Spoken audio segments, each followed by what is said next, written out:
Crux sacra sit mihi lux, non draco sit mihi dux, vare retro satana, nunquam suare mihi vana, sunt malaque libas.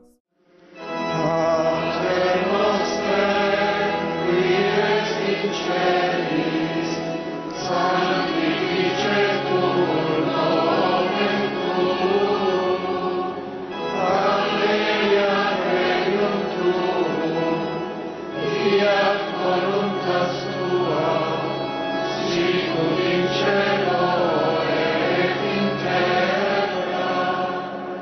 Pane nostrum quotidianum da nobis hodie, et dimitte nobis debita nostra, sicut et nos dimittimus debitoribus nostris, et ne nos inducas in tentatione, sed libera nos a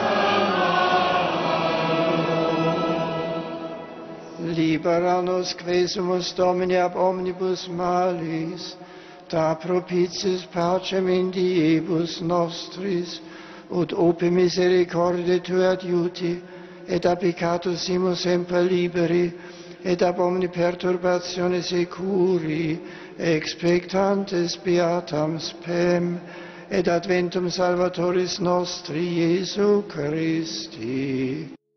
Ave Maria, gratia plena Dominus tecum, benedicta tu in mulieribus, et benedictus fructus ventris tui, Iesus. Santa Maria, Mater Dei, ora pro nobis peccatoribus, nunc et in hora mortis nostre. Amen. Sancte Michael, Arcangel. San Miguel Arcángel, defiéndenos en la batalla. Sé nuestro amparo contra las perversidades y acechanzas del demonio. Reprímale Dios, pedimos suplicantes.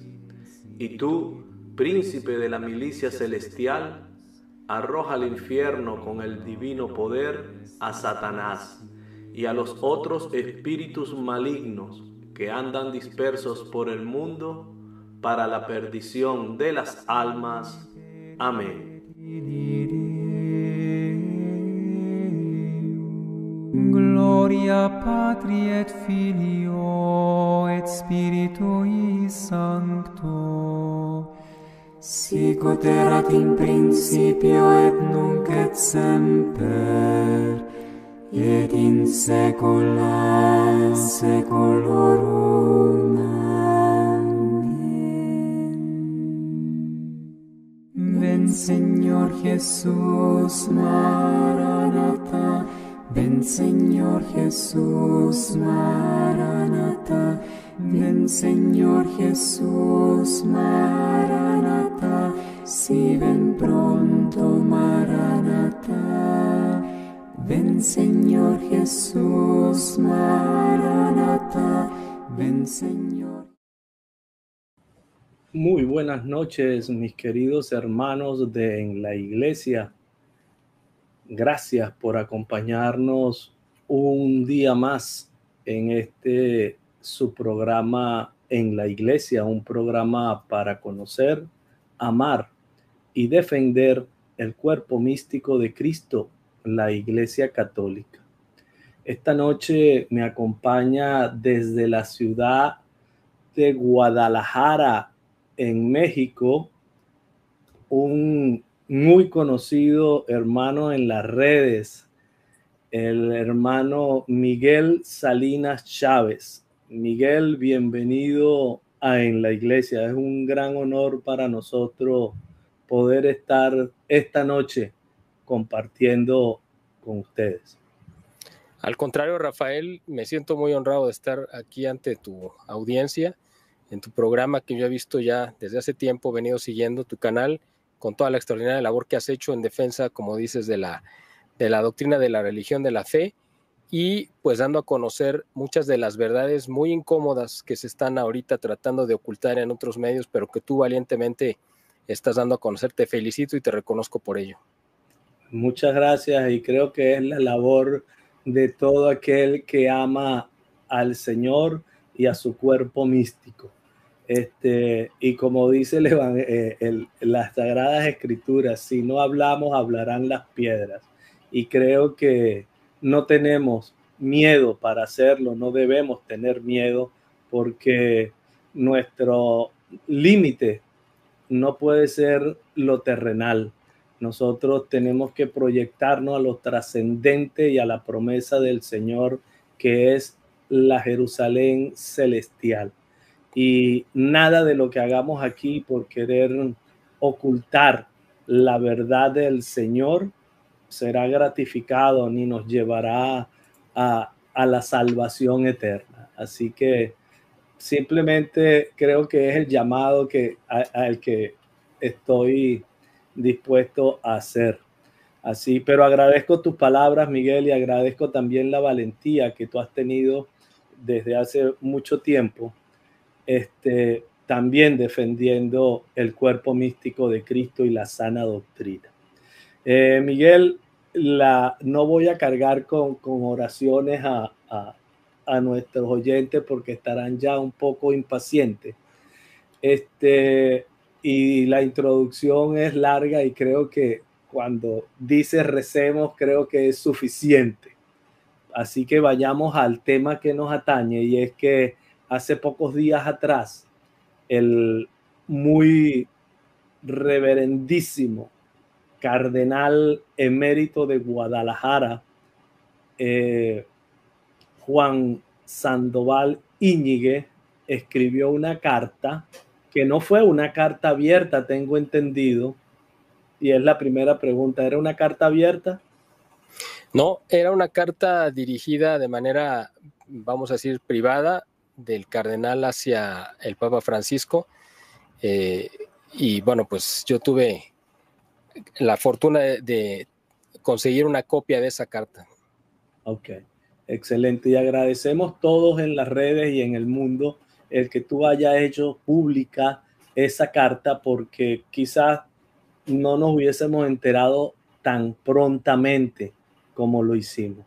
Esa carta, cuando yo la recibo, me llama mucho la atención, tanto que me dediqué a hacerla un video, porque hay gente que no le gusta leer, y hay gente que a lo mejor no tiene el tiempo para leer, pero sí tiene el tiempo de ir escuchando con su celular o en casa cualquier cosa. Entonces la hice un video con voz artificial, de inteligencia artificial, y es lo que, para que comencemos este programa y esta conversación, esta plática, yo quise utilizar el término mexicano de conversación más popular, plática. Creo que se hace necesario que todos escuchemos lo que nos dice, o lo que le dice y le pide el cardenal Juan Sandoval a el Papa Francisco. Así que, si me permiten, voy a echar a andar el video, y luego nosotros conversaremos al respecto.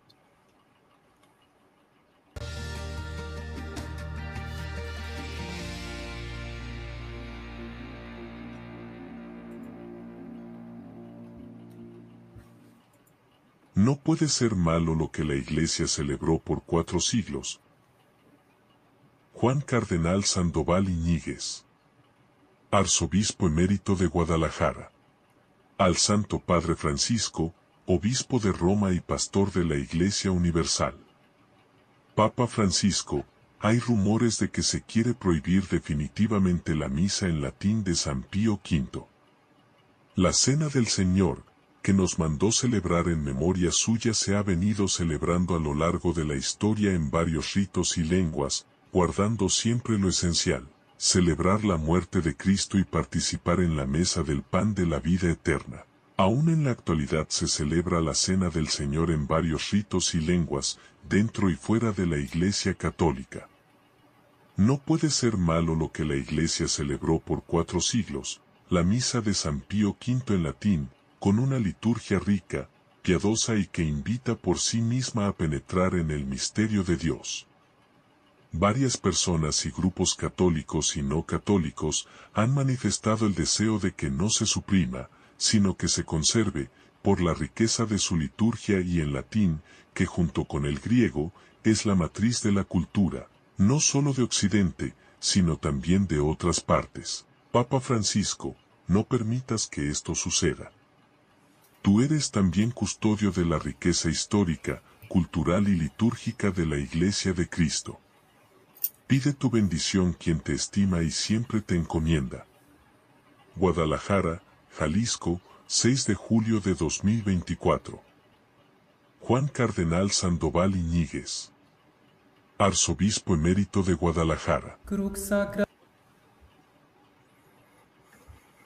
Pues muy bien, allí hemos escuchado lo que su eminencia, el cardenal Sandoval, le pide al Papa Francisco. Ahora, ¿cómo podemos entender esta petición, Miguel, que hace el cardenal al vicario de Cristo?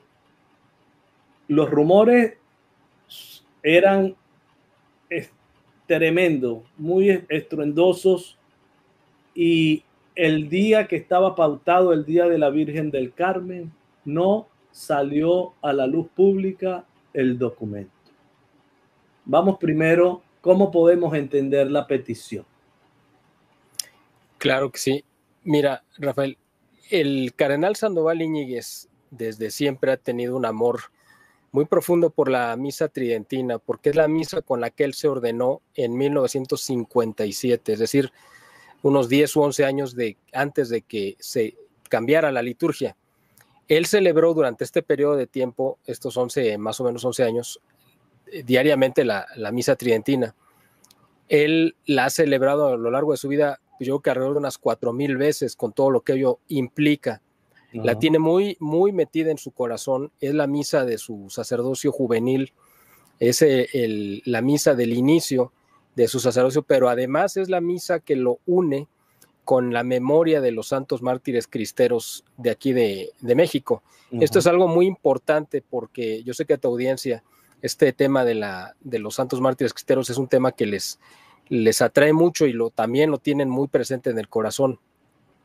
Es importante mencionarlo porque precisamente el cardenal Sandoval fue quien logró que los santos mártires salieran del baúl del olvido donde se les había arrojado de parte de la historia oficial en México.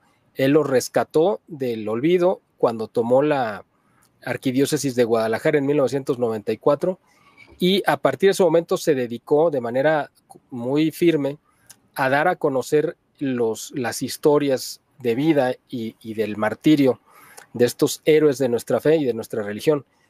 Él fue el encargado de también pedirle a Juan Pablo II que los llevara al altar y bueno, pues esto que los tengamos ahora ya como nuestros santos mártires es una obra que se le debe al cardenal Sandoval.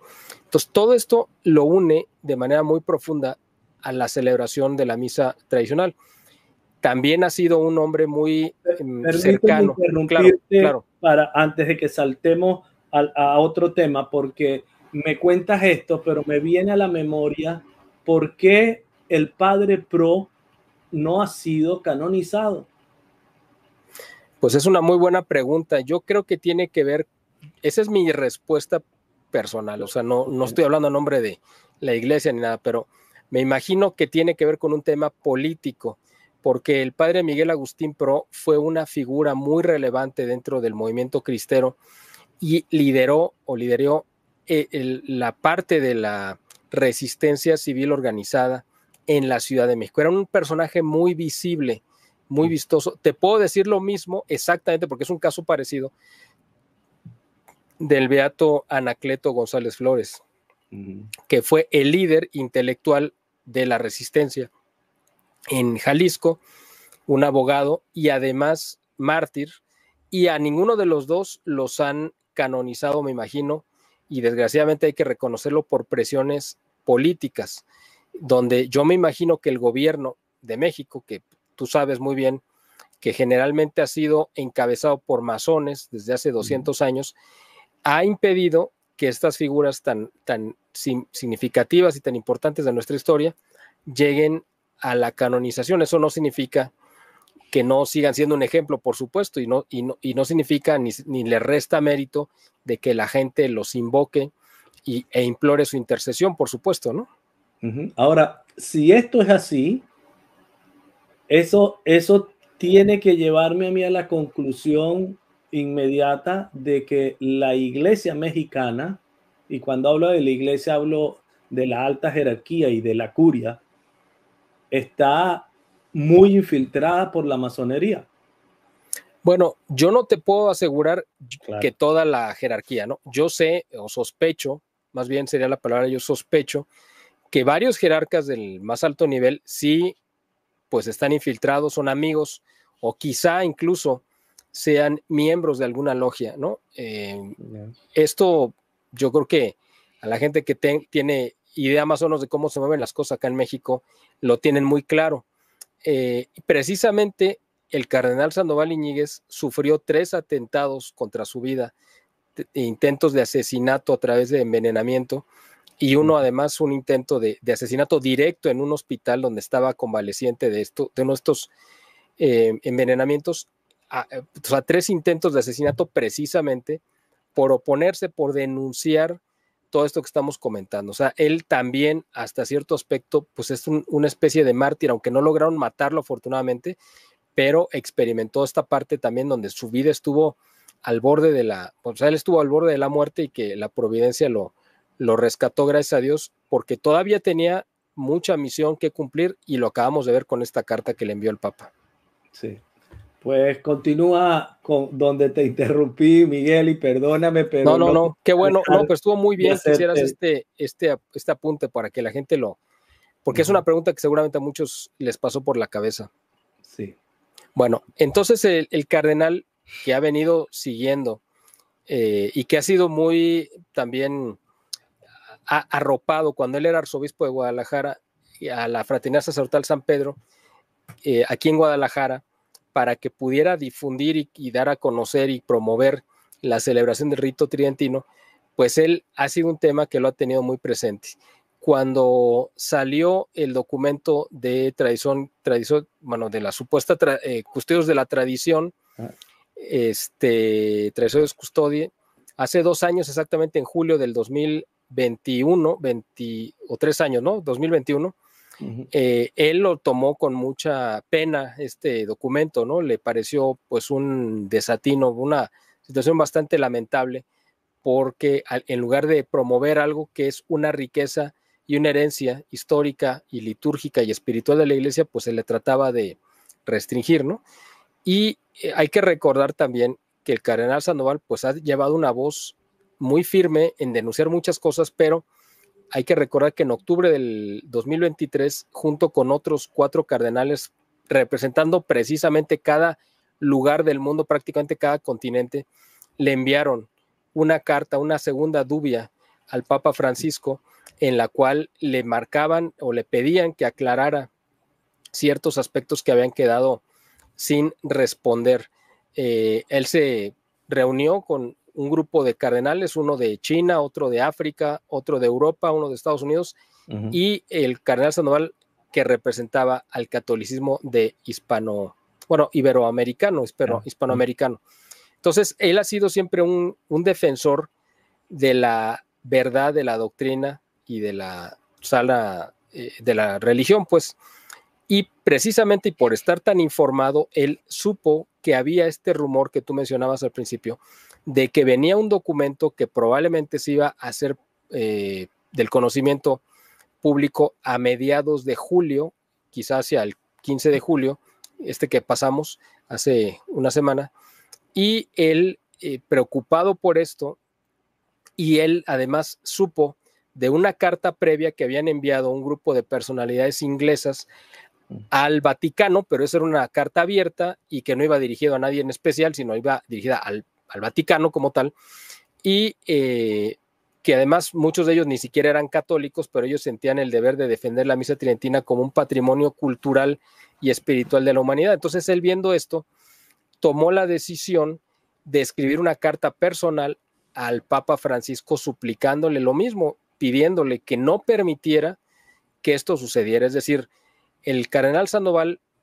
en su carta, como ya la escuchamos, no dice que el Papa Francisco sea el culpable de que hayamos llegado a esta situación, pero sí le dice que él es el responsable de impedirlo. Es decir, él es la última autoridad que podría impedirlo, pero además, y con lo que remata, y a mí me parece algo muy destacable, es la sentencia en la que le recuerda que él es el custodio de la riqueza cultural, histórica y litúrgica de la Iglesia. Es decir, aunque no lo dice con estas palabras, estas ya son palabras mías, pero le dice, tú no puedes cambiar lo que has recibido y que debes custodiar, no lo puedes modificar ni dilapidar, sino al contrario, lo deberías de aumentar, ¿no?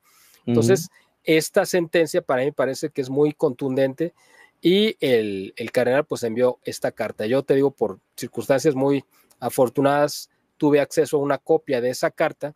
Cuando yo la leí, me pareció que era algo tan importante que la gente lo supiera, lo conociera, porque además yo sabía que representaba la opinión y el deseo de millones de católicos en todo el mundo, que yo dije sería pues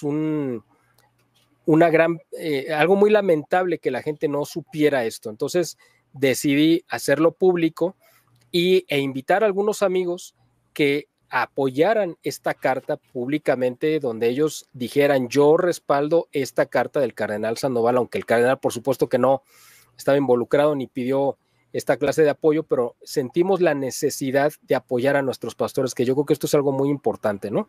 En este paso que dio el cardenal Sandoval. Extremadamente importante, y en ese sentido, porque yo, a partir de la publicación de la carta en la forma como me pareció hacerla, como un video, había gente que en los comentarios que me preguntaba, ¿dónde puedo firmar? ¿Dónde puedo firmar? Y a todos aquellos que sientan el deseo y la necesidad de apoyar públicamente, hay una petición que la voy a colocar, está ya si buscan en cualquiera de las redes del programa, la van a encontrar, pero no está desde ahora en la descripción, pero al terminar la voy a colocar. Y si tienen mucho deseo de hacerlo desde ya, pues vayan a los anuncios de este programa, a la promoción de este programa que surgió muy rápidamente durante el día de hoy. Y te agradezco, Miguel, el que me hayas contactado para hacer este programa. Era realmente una necesidad y eso te lo agradezco. Pero lo que sí puedo hacer es colocarle aquí en el chat. Dame unos segundos. Deme unos segundos, porque les voy a colocar aquí en el chat el enlace para que puedan, todo aquel que quiera, esto no es una petición ni una obligación, todo aquel que quiera firmar la petición, puedan hacerlo. ¿Ok?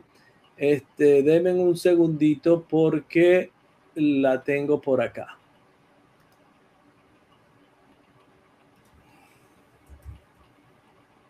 Ya se las voy a colocar y va a quedar aquí en el chat. A los que entren de momento pueden hacerlo. Ok.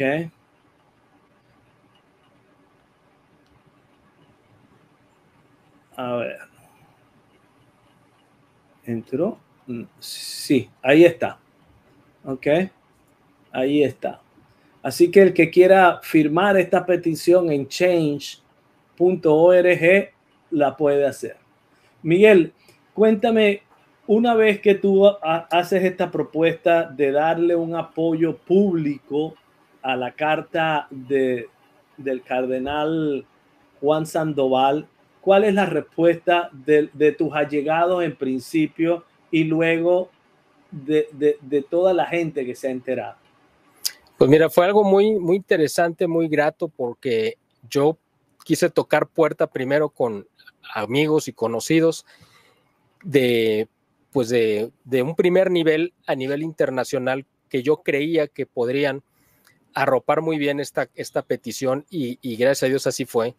Personalidades pues tú viste la lista, la verdad fue muy seleccionado, y tuvimos la fortuna de contar con personalidades muy reconocidas, no necesariamente todos, porque a lo mejor la gente pensaría que íbamos a pedirle a sacerdotes, obispos, no, realmente le pedimos a muchos laicos a nivel mundial que se sumaran, pero que tuvieran un peso y una representación. Uno de ellos, como tú habrás visto en la lista, es el famosísimo cantante internacional Emmanuel, que todo el mundo conoce, yo creo, que él inmediatamente, cuando yo le pedí que hiciera favor de sumarse, aceptó inmediatamente. Otro es un comunicador mexicano muy reconocido, que es Esteban Arce también. A lo mejor no sé si la audiencia de tu canal lo conozca, pero él es un personaje muy reconocido que tiene programas diarios, conduce noticieros en Televisa y en cadenas de radio nacionales. Estaba también el director y fundador de una cadena de televisión abierta en España, que es Toro TV, y de un grupo de medios que se llama Grupo Intereconomía, que tienen un periódico que es La Gaceta, que es don Julio Ariza, también un personaje muy reconocido en España, en el mundo político, económico, empresarial y de medios de comunicación en España. También tuvimos la firma de apoyo de gente, de amigos de Argentina, como Juan Manuel Suaje Pinto, el director y fundador de TLV1, un canal dedicado al análisis, también a la defensa, y de hecho en su canal, así se llama, Toda la Verdad Primero. Tuvimos la firma también de un catedrático de la Universidad Sorbona de París, un doctor en filosofía. O sea, aquí me puede pasar todo el programa mencionándote las personalidades que firmaron. La verdad fue algo muy importante. Dentro de todas las firmas, yo destacaría una que a mí en particular me llenó de mucha alegría haber conseguido, que es la del general de división Roberto Vadillo Martínez. ¿Por qué? Porque es un general del ejército mexicano y está en el escalafón, es decir, en el grado más alto al que puede acceder un militar en México. Pero esto es muy importante porque hace 100 años los antecesores de este general, por decir de alguna manera, es decir, los que ocupaban los cargos que llegó a ocupar el general, eran los que andaban persiguiendo y asesinando, a los mártires cristeros, a los héroes de la guerra cristera. 100 años después, o 90 años después, o casi 100 años después, un general firma en apoyo para que no se suspenda la misa tridentina. A mí me pareció, porque además en México la historia entre el ejército y la iglesia pues ha sido muy tumultuosa, y por eso yo destaco esa firma en particular, porque representa precisamente cómo las cosas y los cables hasta cierto aspecto se han ido cruzando, ¿no?, en el camino de este tiempo, y para mí esto es algo muy, muy relevante. Y a partir de esto y de muchas personalidades a nivel mundial que firmaron en muchos países de Italia, en Francia, Alemania, y de otros lugares, Argentina, España, en fin,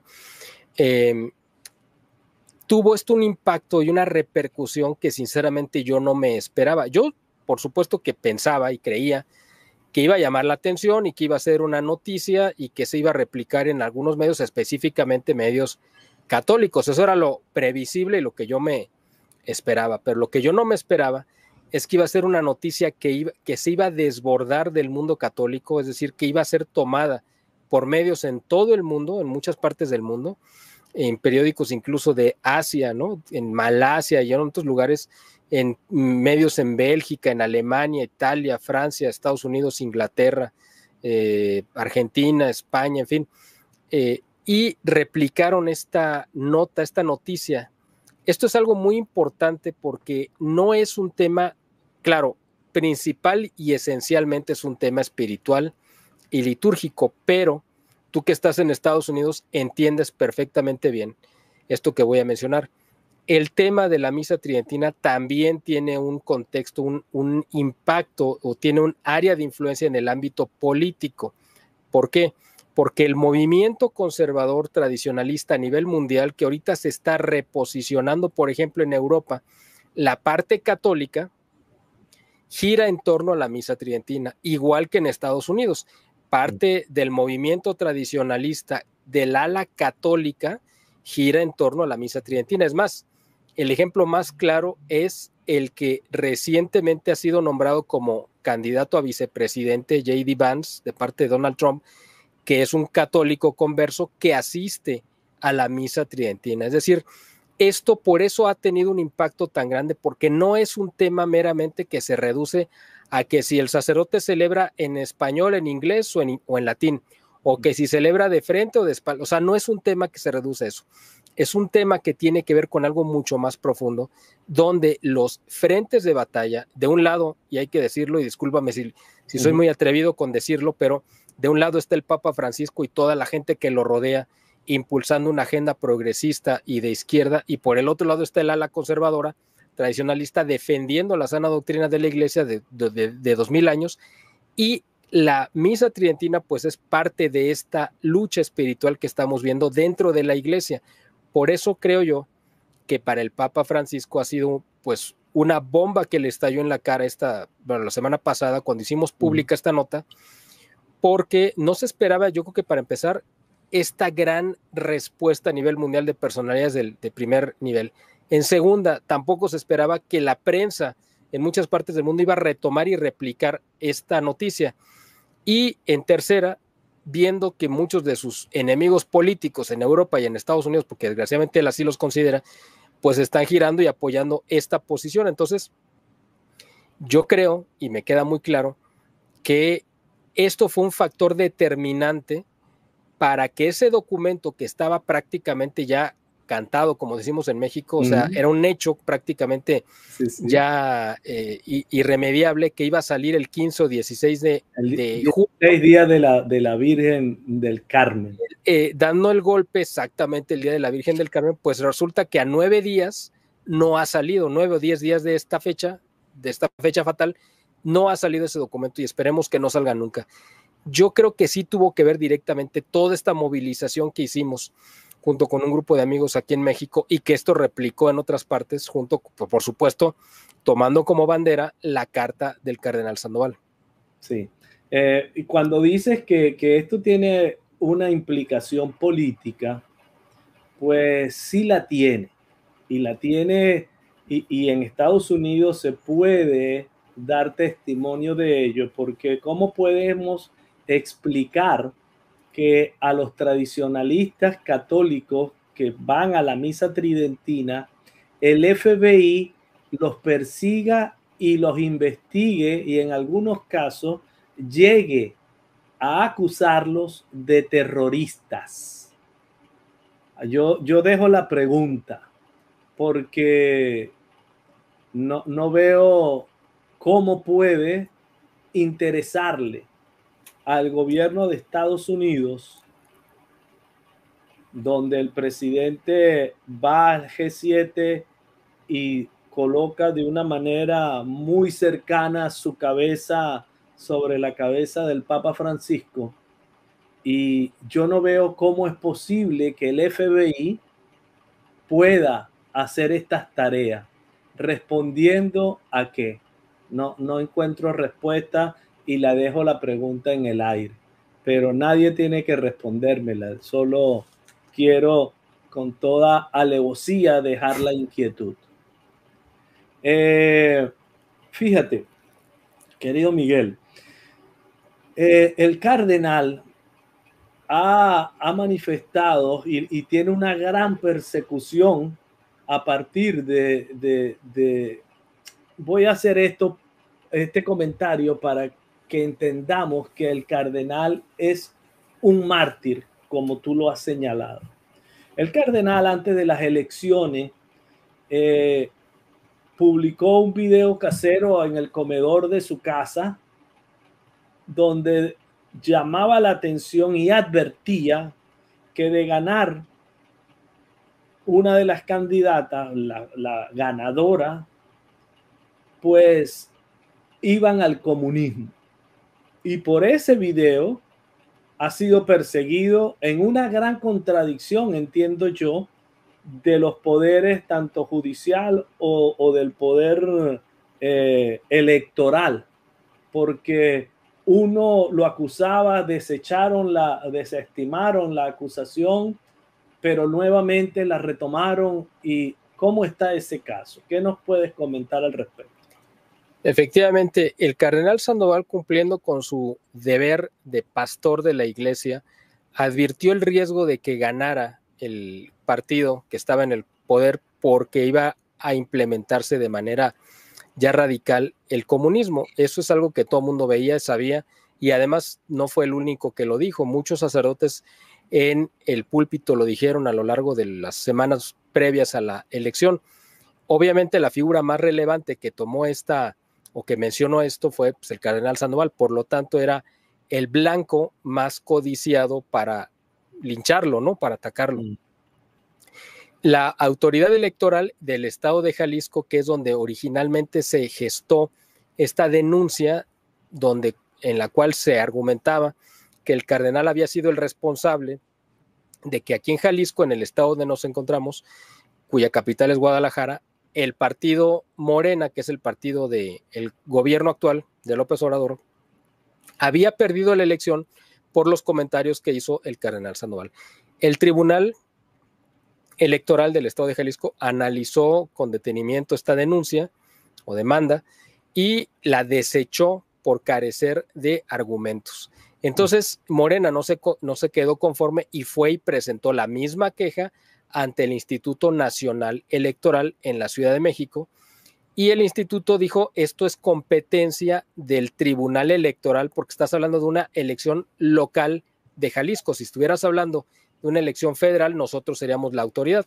Le regresa nuevamente al Tribunal Electoral del Estado de Jalisco esta petición de que se cancelara o se anulara o viniera una sanción contra el cardenal Sandoval, y el tribunal por segunda vez, es decir, en una segunda instancia, vuelve a desechar esta denuncia. ¿Por qué? Pues por lo mismo que habían argumentado en la primera instancia, porque no tenía sustento y era algo mediático y era un linchamiento que querían provocar, un linchamiento público. El cardenal Sandoval ha enfrentado esto y muchas otras ataques de parte del gobierno a lo largo de muchos años, ya de 30 años desde que fue nombrado cardenal. Entonces él ya sabe cómo viene y por dónde se mueven estas intrigas políticas, ¿no? Excelente. Fíjate, Miguel, a mí me gustaría que la gran mayoría de los católicos en el mundo no conoce el rito tradicional, el rito tridentino. Y lo que ha oído es que es anticuado, que es en latín, que nadie entiende. ¿Por qué un católico debería defender y salvaguardar este rito de nuestra iglesia? Bueno, porque es el compendio de la riqueza doctrinal, de la tradición y del magisterio de la iglesia a lo largo de 2000 años. Cuando nuestro Señor Jesucristo celebró el Jueves Santo, la última cena con los apóstoles, fue un acto solemnísimo, íntimo, lleno de amor, donde por primera vez Él se dio en su cuerpo y su sangre a sus discípulos. Fue un evento, tú te imaginas qué fue estar presente ahí. Al día siguiente que se llevó a cabo la pasión y muerte de nuestro Señor Jesucristo, de los 12 apóstoles que estuvieron acompañando a nuestro Señor Jesucristo, solamente había uno acompañándolo en la pasión. Los otros 11, pues, se dieron a la fuga, literalmente, por la razón que sea. A partir de ese momento que Jesús les dio la instrucción de que siguieran celebrando lo que Él les había instruido e instituido ese jueves en la tarde, los apóstoles lo siguieron haciendo, ciñéndose lo más cercano posible a lo que enseñó Jesús. Después, con el paso del tiempo, se fueron multiplicando los ritos y las formas de celebrar la Sagrada Eucaristía, preservando siempre lo esencial, e iban cambiando algunas partes. Entonces se generaron decenas de ritos en muchísimos lugares.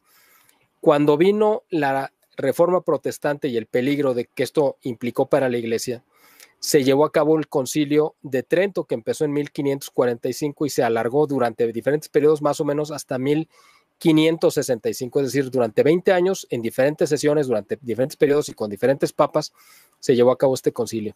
Y el fruto de este concilio, dentro de muchas cosas, donde se sentó la doctrina, etcétera, se acabó de compendiar, se hizo también como fruto de este concilio uniformar todos los ritos que había en la iglesia, porque, repito, había muchos ritos, muchas formas de celebrar la Sagrada Liturgia. Entonces se uniformó, es decir, se creó uno solo que era el que iba a celebrarse en la Iglesia Católica Romana, porque siguieron existiendo otros ritos como el ambrosiano, el copto, el caldeo, etcétera, ¿no? Pero el rito que se iba a celebrar en la Iglesia Católica Occidental era el rito que se le conoce como tridentino, porque viene del Concilio de Trento, o el rito tradicional, la misa tradicional de San Pío V, que era el Papa, que fue el que hizo este compendio en 1570. A partir de entonces se vino celebrando de manera prácticamente sin cambios hasta 1968.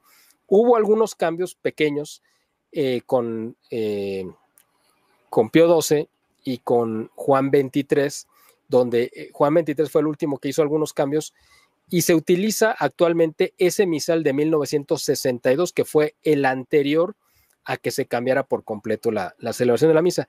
¿Cuál es la diferencia entre la misa tridentina y la misa Novus Ordo? Para que la misa Novus Ordo es a la que vamos todos los días, la que conoce todo el mundo, la que el padre está de frente a la gente y está hablando en español.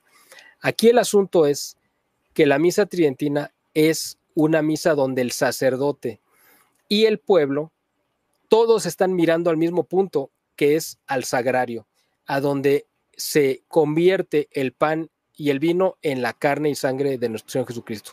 No hay mayor centro de atención para todos, incluyendo al celebrante, que el altar, que es donde sucede este milagro eucarístico en cada celebración.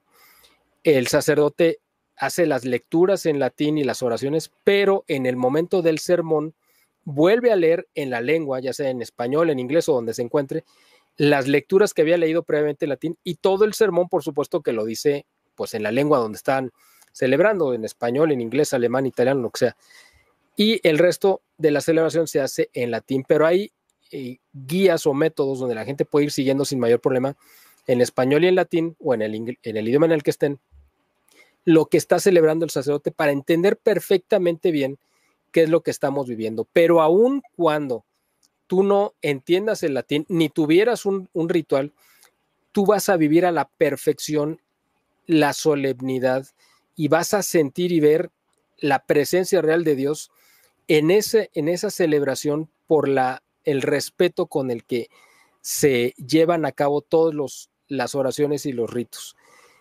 Y a la hora de la comunión, se te da la comunión hincado, por supuesto, y además en la boca. No te la van a dar en la mano, ni te la van a dar de pie. Te tienes que poner de rodillas y te la dan en la boca. Yo, como la mejor manera en la que pudiera ejemplificar la diferencia entre la misa Novus Ordo, es decir, la que conocemos todos, y la misa tradicional en latín, es la diferencia que hubo entre la misa de Jueves Santo, la cena de Jueves Santo, donde estaba Jesús con sus discípulos, con lo que pasó al día siguiente rumbo al Calvario. ¿Por qué? Pues porque rumbo al Calvario, pues era el mismo Cristo, el mismo que había celebrado la misa con sus discípulos, era el mismo exactamente. La diferencia es que en el Calvario estaba escarnecido, violentado, insultado, escupido, maltratado, y lo iban acompañando su Madre Santísima y San Juan, según nos narra el Evangelio, y Santa María Magdalena, para consolarlo e ir reparando todas las ofensas e insultos y abusos que había a ese cuerpo sagrado que un día antes se había entregado también el mismo cuerpo a sus discípulos. Entonces la misa tridentina es vivir ese Jueves Santo con esa solemnidad, respeto, amor e intimidad con Cristo y con la Iglesia. Y la misa Novus Ordo, desgraciadamente, se ha convertido en ese camino del Calvario, donde muchos sacerdotes abusan del cuerpo de Cristo, lo maltratan, lo insultan, pues todo lo que ya mencioné, y mucha de la gente que asiste también representan ese papel, desgraciadamente, de no creer que Cristo está presente, de tomarlo como un objeto y de mancharlo, y de bueno, pues de faltarle al respeto, ¿no? Así es como yo veo. El mismo Cristo está presente en las dos. La diferencia es que en una está él en esa plenitud del Jueves Santo, de la intimidad con los apóstoles, y en la otra está totalmente lacerado. Sí. Ahora, hay una bula que este hermano F. Falconi fue su primer comentario y lo voy a leer. La misa tradicional no puede ser abrogada. Parte de la bula Quo Primium Tempore. Es doctrinal y no meramente disciplinar. ¿Qué dice esta bula con respecto a la misa tradicional, Miguel? Dilo tú, yo lo pudiera decir, pero quiero que seas tú quien lo diga. Gracias. Mira, yo esta pregunta se la hice también en alguna ocasión al cardenal Sandoval y él me comentó que cualquier documento pontificio, sea una bula o lo que sea, puede ser abrogada por otro papa y lo tuvimos. El ejemplo más claro que tenemos a la mano es el documento Summorum Pontificum del Papa Benedicto XVI, que en 2008 permitió o trajo de vuelta la celebración libre, ¿no?, de la misa tridentina. Y este documento fue abrogado por Francisco con este documento de los custodios de la tradición. Es decir, pues desgraciadamente sí podría prohibirse. O sea, litúrgicamente, ¿cómo te diré? No debería de suceder. Esto sí es muy claro. No debería, pero de que puede hacerse, se puede hacer porque estamos hablando de cuestiones que los hombres podrían determinar hacerlo. Ahora, ahí es donde uno no está obligado a obedecer en cuanto a que se está atentando contra lo más sagrado. Es decir, si este papa, el que tenemos ahora, o alguno futuro, de repente nos dice, bueno, ya a partir de hoy ya nadie va a creer en el infierno, o voy a permitir que cualquier laico celebre misa. Es decir, ese tipo de cosas, él, pues claro, lo puede decir como papa, pues sí, y habrá quienes lo obedezcan. Nosotros no estamos obligados a obedecerlo en esa situación en la cual él está en un franco y claro error, y además que va en contra de lo que la Iglesia ha enseñado y defendido durante 2000 años. En este caso estamos en la misma posición. El Papa Francisco puede suspender la misa tridentina. De poder, sí lo puede hacer. De que nosotros estuviéramos obligados a acatar sin defender nuestro derecho a acceder a esta misa, no estamos obligados a hacerlo. ¿Por qué? Pues porque está atentando contra algo que no le pertenece. Esto es muy importante. La misa no es un patrimonio del Papa, por supuesto. Yo te diría, ni siquiera es un patrimonio de la Iglesia en cuanto a que viene de Dios y le pertenece a Dios, y la Iglesia es el custodio, es el encargado de preservarla, de cuidarla, pero no provino de la Iglesia, sino le fue dada a la Iglesia la celebración eucarística. Por lo tanto, la Iglesia con su poder no podría suspenderlo porque es algo que nos vino dado del cielo directamente por Cristo. Entonces, ningún papa, ni ni el que siga, ni si hay otros 100 delante de ninguno de ellos tiene el poder real de suspender la misa. O sea, esto sí que a la gente le quede muy claro, porque precisamente, desgraciadamente, y una vez más, de antemano pido disculpas si soy muy atrevido con lo que voy a decir, pero este pontificado, este papa que se ha distinguido por la confusión y por hablar a medias en todo, y que ha generado tantas dudas, pues podría poner esa duda sobre la mesa y va a hacer que mucha gente pues incluso pueda perder hasta la fe. Precisamente en ese riesgo es que nosotros decimos no podemos obedecer algo que Dios directamente determinó darnos a la Iglesia, ¿no? Sí. Y que yo la pregunta que siempre me hago es, ¿cuál ha sido los aportes negativos de este rito? Y lo que encuentro es que por siglos y siglos y siglos se santificaron y se logró un catolicismo serio, un catolicismo veraz. La otra pregunta que me hago, ¿será que el Señor nos engañó por 2013 años? Pues imagínate que estuviéramos en esa posición, estaríamos perdiendo totalmente nuestro tiempo tú y yo aquí, Entiende. ¿verdad? Estimado Rafael, porque el Señor además, pues tiene una sola palabra, a diferencia de nosotros, que ahorita podemos decir sí y después no. El Señor siempre ha dicho, cuando es sí, cuando es no, es no. Entonces, efectivamente, esta misa ha dado como fruto la santidad, ha propiciado, ha sido un semillero de santidad. Esto es muy importante decirlo porque es a lo que más le tiene miedo los enemigos de la iglesia. Es decir, los enemigos de la iglesia, que es la masonería, el comunismo y otros más que no quiero mencionar aquí para que no te vayan a echar abajo este video o te vayan a castigar el canal, pero que tú ya sabes cuáles son. Siempre han querido atentar contra la iglesia católica, pero no la iglesia católica que no cree en la presencia real de Cristo, porque eso no les interesa, esa ya está un paso del protestantismo, sino la iglesia católica que defiende la sana doctrina y el magisterio y la tradición. Entonces, estos enemigos de la iglesia han buscado infiltrarse durante mucho tiempo. Esto no es nuevo.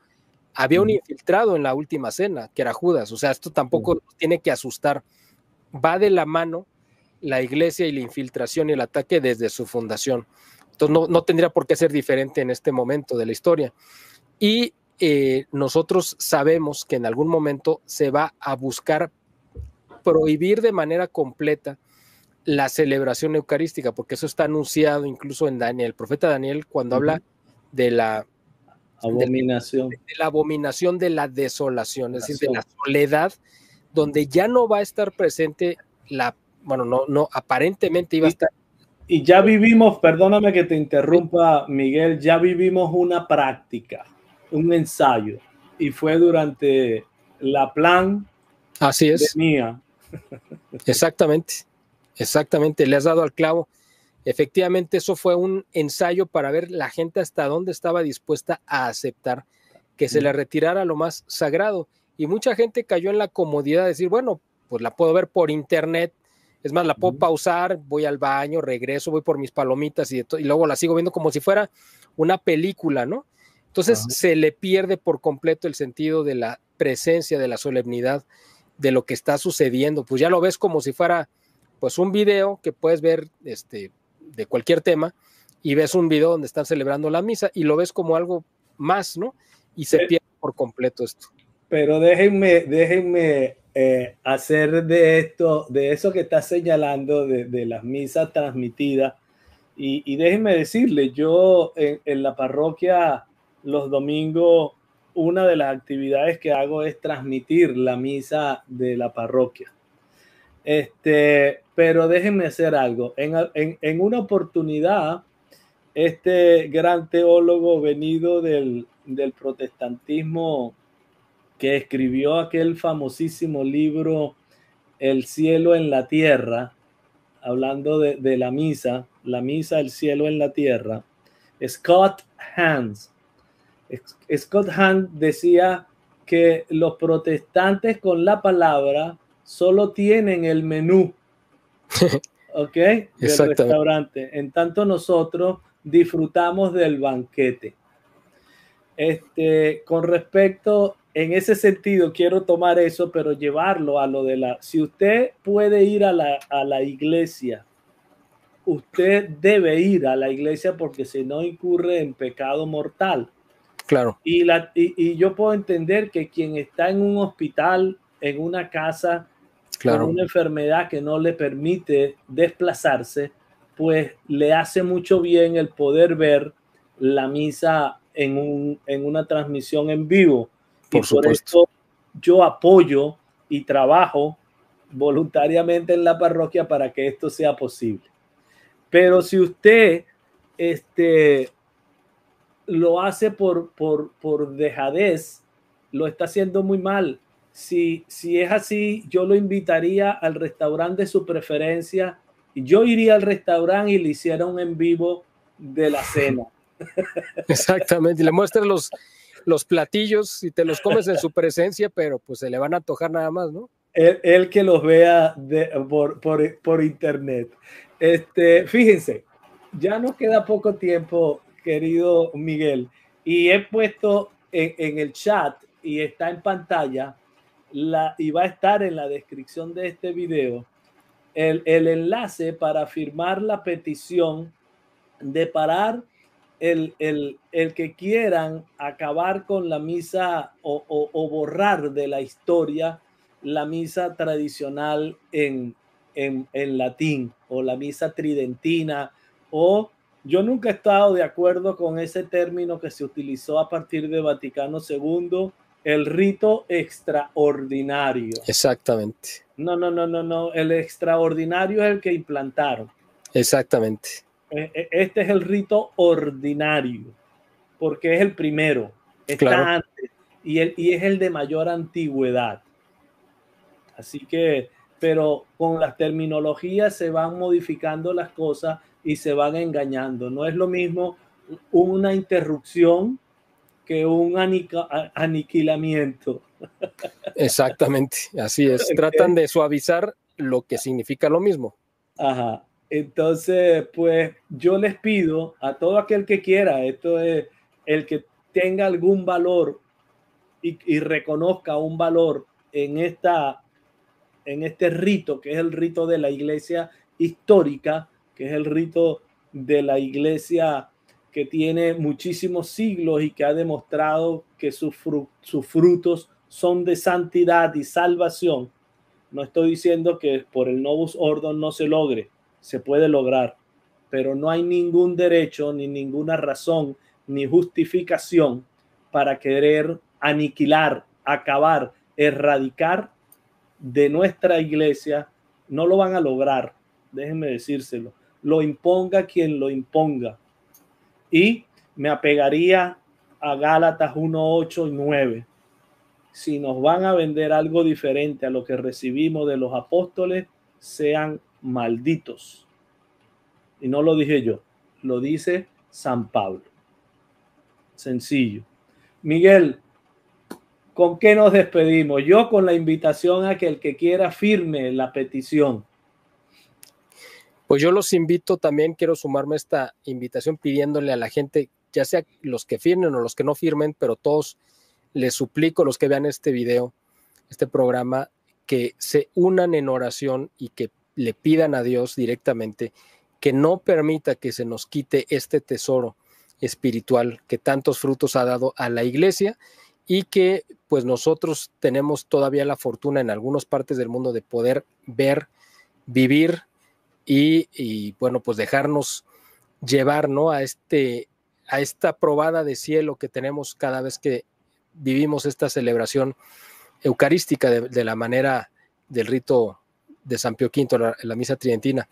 También no quisiera despedirme sin agradecerte, estimado Rafael, esta oportunidad que me has dado de poderme dirigir a tu audiencia. Cuando yo te contacté y te solicité que me dieras esta oportunidad, tú inmediatamente accediste, aceptaste, y te agradezco de verdad esta oportunidad, porque yo tenía mucho interés, dado que tú estabas sensibilizado a este tema y que ya habías publicado la carta. Creí conveniente, como para complementar ese esfuerzo que tú habías hecho de dar a conocer esta carta también, pues tener de viva voz, pues ahora sí que un poquito más la historia de cómo fue que se dio todo esto, y creo que espero que a tu audiencia le haya servido y le haya ayudado, y además que ojalá pues nos apoyen con sus oraciones, pues a ti, para que continúes con tu canal, por supuesto, y para que podamos apoyar esta petición, esta súplica que te estamos dirigiendo pues directamente a Dios, para que Él nos permita defender y no permita que se nos quite este tesoro, ¿no?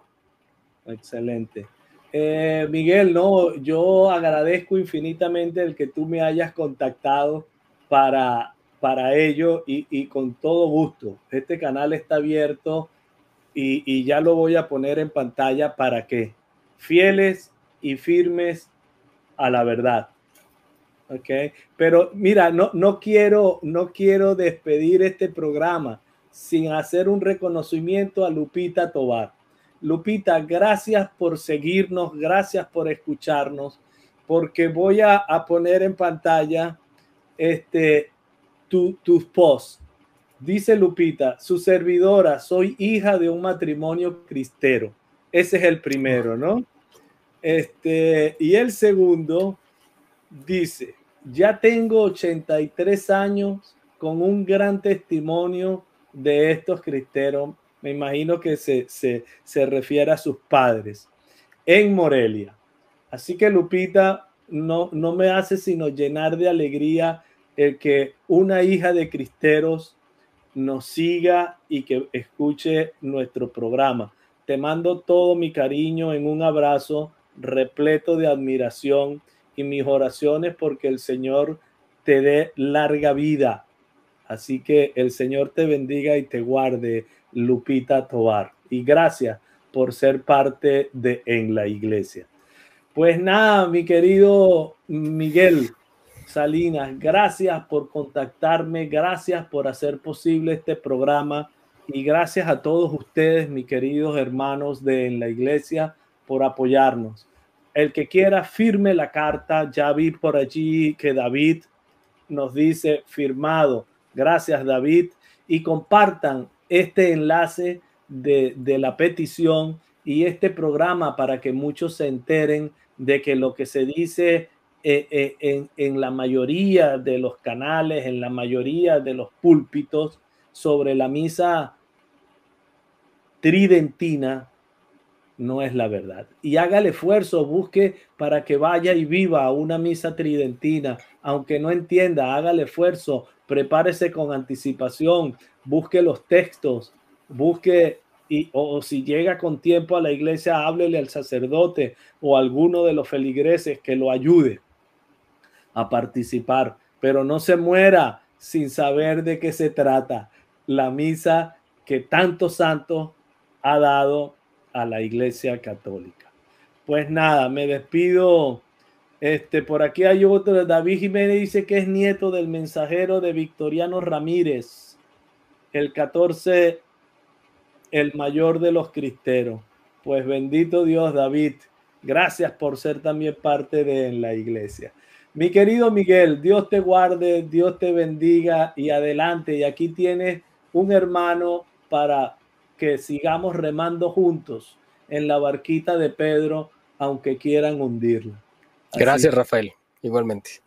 Y a todos ustedes, hasta una próxima oportunidad. Y recuerden, mañana a las 3 de la tarde, hora de Miami, a las 9 de la noche, hora de Madrid, ¿qué pasa en la iglesia? El resumen noticioso con el padre Jorge González Guadalix, un cura de profesión cura, su blog en Infocatólica. Así que allí los esperamos.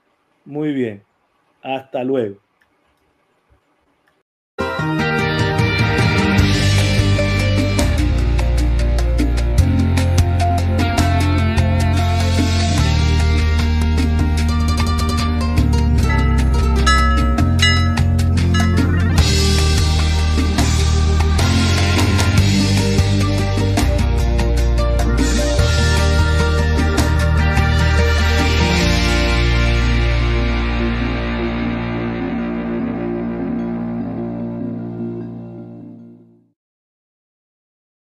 Señor, ¿a quién